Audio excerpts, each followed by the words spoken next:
इसी सरकार के कार्यकाल में वन नेशन वन इलेक्शन हम क्या भारत में लोकसभा और विधानसभा के चुनाव एक साथ कराए जा सकते हैं? क्या इससे सरकार का खर्च घटेगा? क्या सरकारें इससे बेहतर काम कर पाएंगी या फिर ये लोकतंत्र पर खतरा बन सकता है? दोस्तों, प्रधानमंत्री मोदी की सरकार इसे देश भर में लागू करना चाहती है, लेकिन भारत की विपक्षी पार्टियां इसे संविधान का उल्लंघन बता रही है। आखिरकार सच है क्या?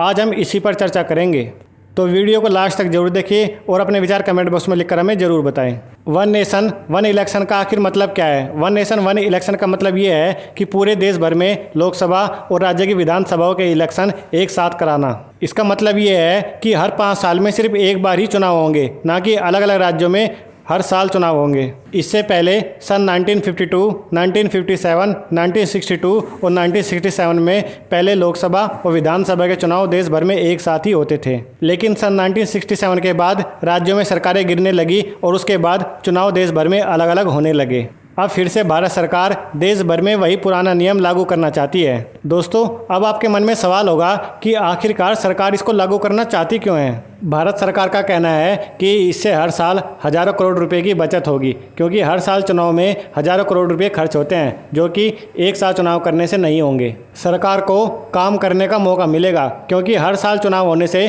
सरकार जनता के लिए काम करने पर फोकस नहीं कर पाती, जिससे कि कामों में रुकावट आती है। जब भी किसी राज्य या पूरे देश में चुनाव होते हैं तो उससे पहले आचार संहिता लगती है, जिसकी वजह से सभी सरकारी काम रुक जाते हैं। और अगर बार बार ये चुनाव नहीं होंगे, सिर्फ 5 साल में ये चुनाव होंगे, तो बार बार आचार संहिता नहीं लगेगी, जिससे सरकारी काम लगातार निरंतर चलते रहेंगे। और आखिरकार बार बार जनता को भी राहत मिलेगी, क्योंकि हर साल किसी न किसी चीज़ के चुनाव होते रहते हैं, जिससे जनता को भी परेशानी होती है। अब जानते हैं कि आखिरकार विपक्ष पार्टी को इससे आपत्ति है क्या।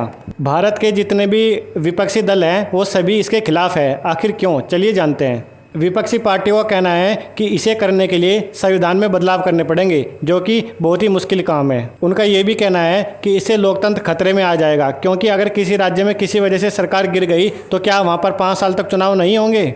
और उनका ये भी कहना है कि जो इससे क्षेत्रीय पार्टियां हैं, छोटी पार्टियां जो कि राज्य की पार्टियां होती है, उनको नुकसान होगा, क्योंकि जो बड़ी पार्टियां हैं उनका पूरे देश पर कब्जा हो जाएगा और जो छोटी पार्टियां हैं वो अपना अच्छे से प्रचार नहीं कर पाएंगी, जिससे कि छोटे दलों को और पार्टियों को काफ़ी नुकसान उठाना पड़ेगा। मुख्य विपक्षी पार्टी कांग्रेस का ये भी कहना है कि अगर एक साथ चुनाव होंगे तो इससे राष्ट्रीय मुद्दों पर ज़्यादा ध्यान होगा, जो कि क्षेत्रीय मुद्दे हैं, राज्य के अपने खुद के मुद्दे हैं, उन पर ध्यान नहीं हो जाएगा, जिससे कि आखिरकार जनता का ही नुकसान होगा। अब जानते हैं कि इसको लागू करना आसान है कि नहीं, या फिर सरकार खोखले दावे कर रही है।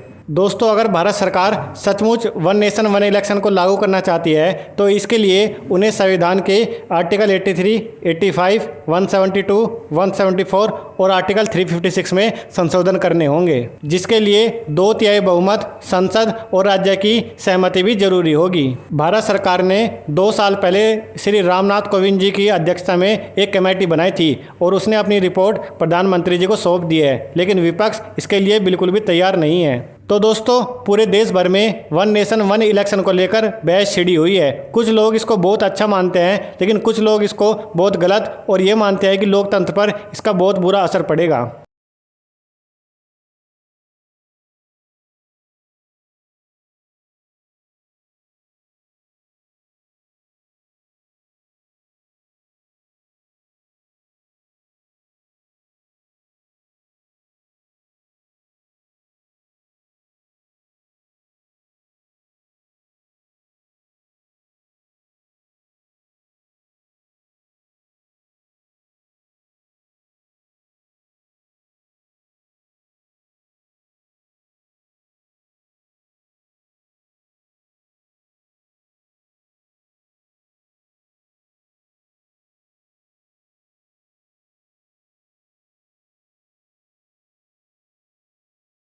आपका इस मुद्दे पर क्या कहना है? क्या आपको लगता है कि भारत में एक साथ चुनाव होने चाहिए? अपनी राय नीचे कमेंट बॉक्स में ज़रूर बताइए। वीडियो को लाइक शेयर करना ना भूलें, चैनल को सब्सक्राइब जरूर करें और बेल आइकन दबाना ना भूलें, ताकि आपको ऐसी महत्वपूर्ण जानकारी अपने समय पर मिलती रहे। जय हिंद।